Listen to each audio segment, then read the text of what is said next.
3. नमस्कार मित्रांनो, मी कैलास पाटील.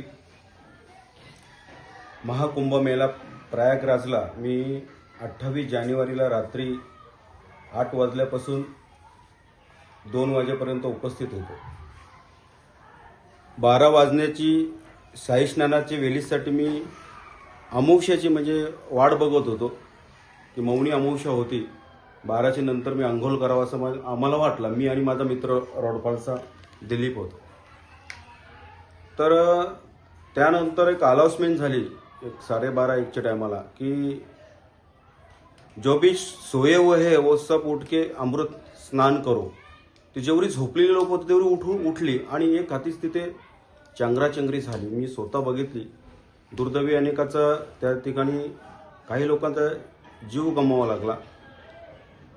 त्यांच्या आत्म्याला शांती लाभो, परमेश्वराला प्रार्थना. म्हणून तुम्हाला मी विनंती करतो, जर तुम्ही महाकुंभमेळ्याला जात असाल तर आपले लहान चिल्लीपिल्ली हे घेऊन जाऊ नका. आपले म्हातारे आई बाबा यांना घेऊन जाऊ नका. आणि तुम्हालाच जायचं असेल तर शाही स्नानाच्या दिवशी जाऊ नका, इतर दिवशी जाऊन या.